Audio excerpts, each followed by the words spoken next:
because baby, it was dark. It was dark.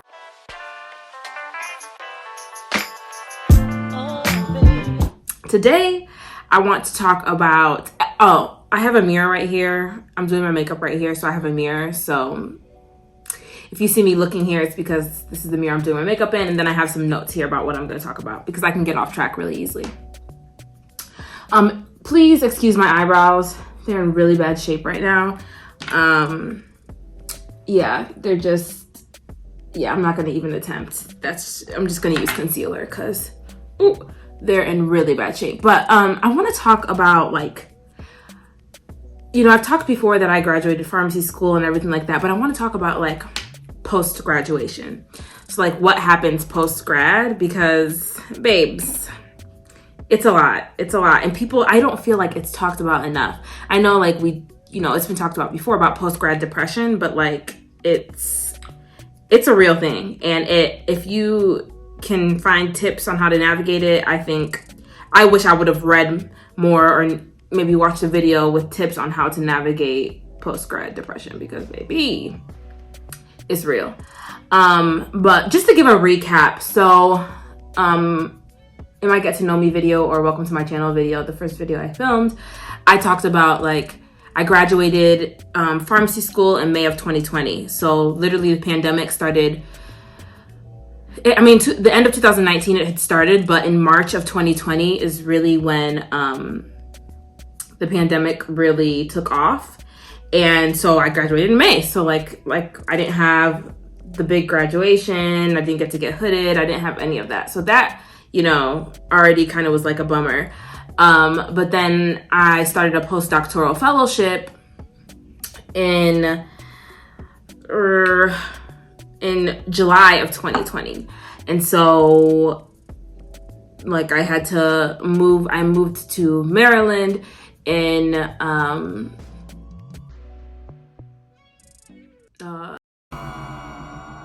June of 2020. So basically it was like, you know, right after the other, I was like moving, getting my stuff together and starting my new position. So yeah, like I said, post-grad depression is not talked about enough.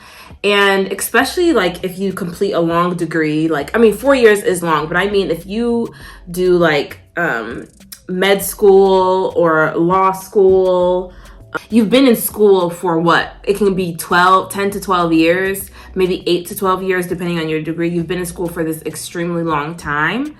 And now you're expected to be thrown into a new environment and to just adjust seamlessly and be able to just like do everything you're supposed to do.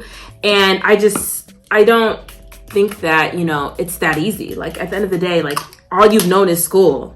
All you've known is everything in your life revolving around college and, you know, what exam is next and what homework assignment do I have to do and that kind of thing. So I think like that transition was especially hard for me, and me being like living at home throughout my whole college experience. You know, even though like if I would have stayed in my hometown, I would have still been staying with my dad, because at the end of the day, especially in Nigerian households, I feel like it's more common, like especially for women, like you stay with your parents until you get married.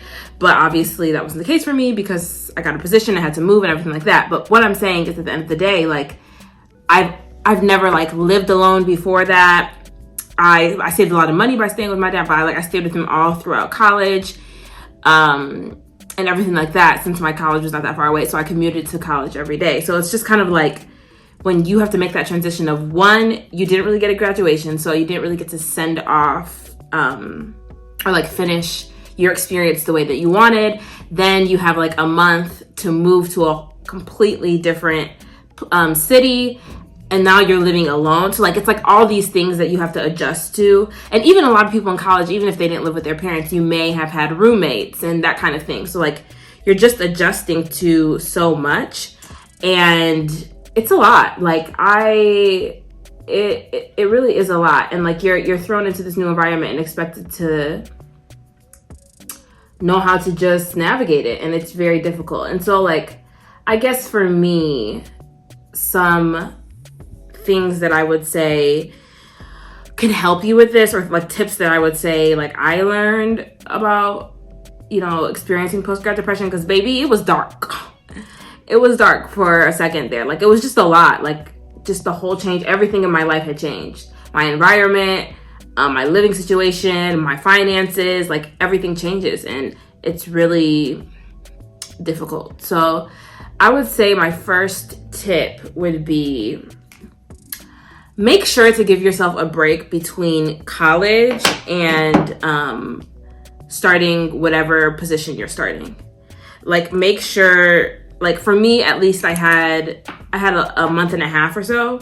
So like, I think it's really important to give yourself a break. Like, you just finished college, you should give yourself a break. And if that means taking a trip or, you know, going elsewhere, somewhere, like, you just have to give yourself a break, because if you start like a couple weeks after, like, that's a lot. And like, not giving yourself that break is, I think, detrimental. Like, I'm glad that I at least had like a month to kind of like figure things out and figure out what I was going to do and what I wanted to do, and, you know, kind of just relax a little bit and take a breather. You know, I think that's really, really, really important.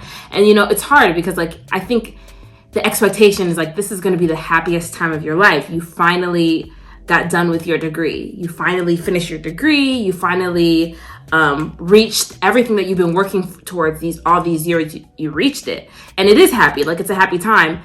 And, you know, especially when you secure a fellowship or a residency or a full-time position, like, it feels great, right? But there's a lot to be said about that transition and it being rough and difficult. So give yourself a little bit of time, if you can, between you graduating college and your start date. At least 2 weeks to just kind of like get, you know, acclimated to your new lifestyle, because it's like a new step, you know, and it's a transition. So I would definitely say for sure do that.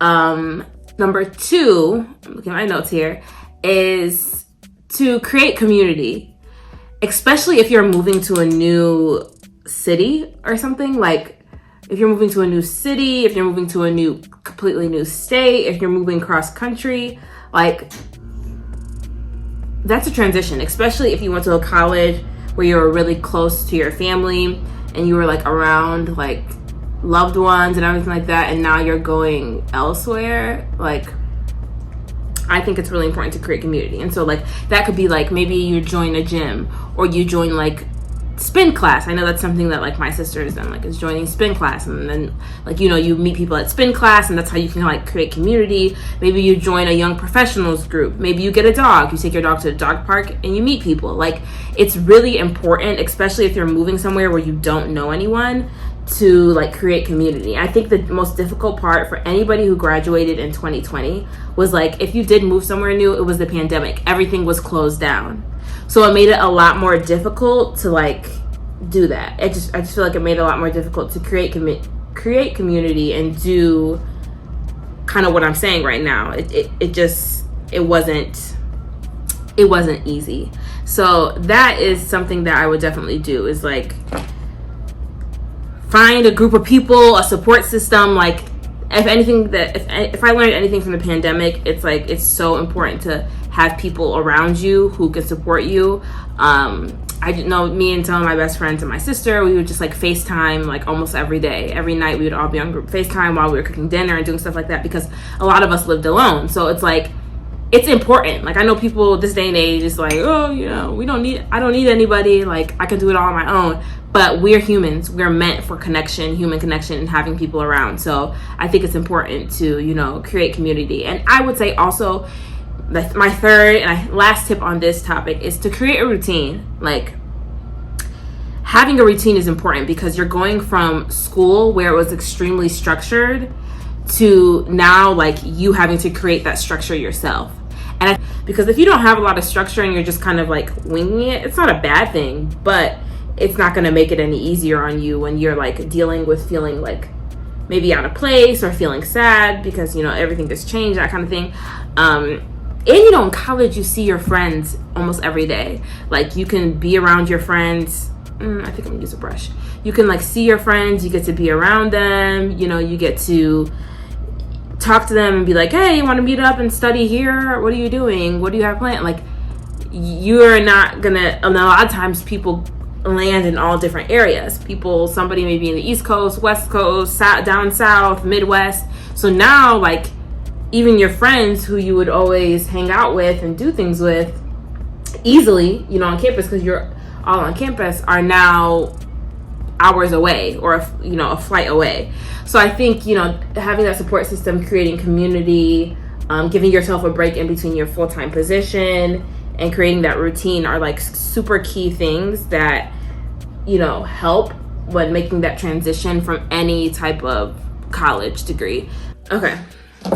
This video has cut off like 3 or 4 times. So we're going to try it again.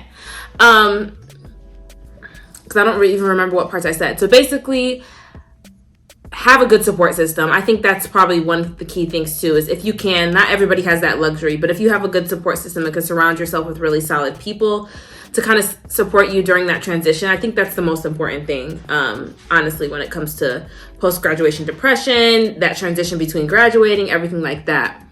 And then, like, just to kind of talk about my channel, like what I really like envision is, like, right now I'm just doing this for fun. You never know what can happen, but I'm just doing it for fun.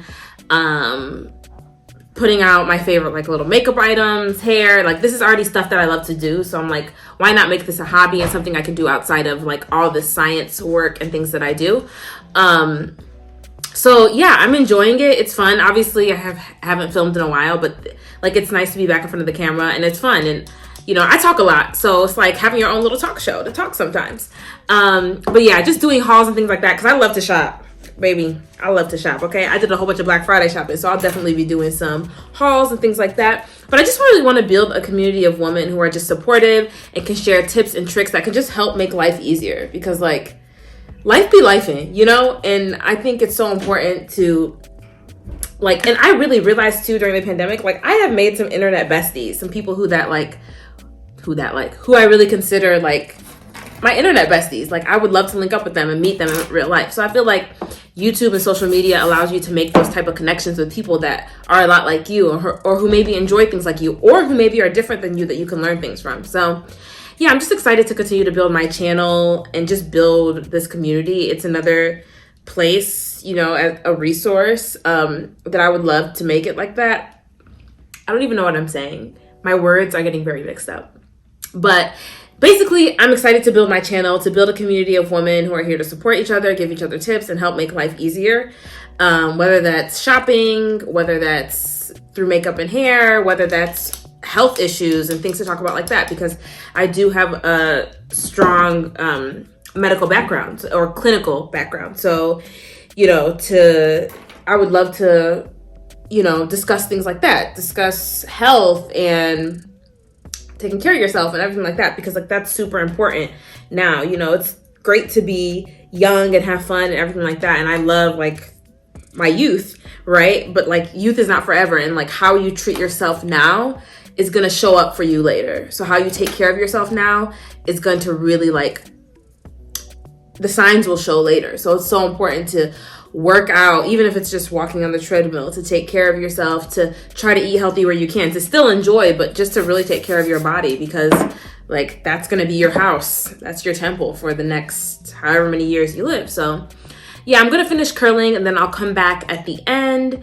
to kind of finish off and wrap up the video. But if you guys are still here and watching, thank you so much for tuning in. And yeah, I'll come back at the end once I'm done with the finished look. I really don't know why I got it while I was saying that. Okay guys, so this is the finished look. This is really pretty, and I'm practicing too, because I'm doing my own makeup and hair for this photo shoot that I have. It was supposed to be a birthday photo shoot, but then I got a allergic reaction on my eye and all this stuff. So my birthday was November 16th. So now I have to, so my birthday was in November, so I still wanted to be able to do the photo shoot. So I'm doing it. So I've been practicing my makeup and hair, and I like this makeup. There's a couple things that I would tweak and change. Of course, my eyebrows being done and all that. But the hair, I feel like, is really giving. It's giving scalp. It's an HD frontal. This is from Alley Pearl Hair. It's an 18-inch HD frontal, and it's really pretty. I really, really like it. And I was able to finesse the baby hairs And so it's definitely giving for sure. But yeah, thank you guys so much for watching this video. Thank you for tuning into my channel. More content to come for sure. And yeah, I'll see you guys in the next video. Bye.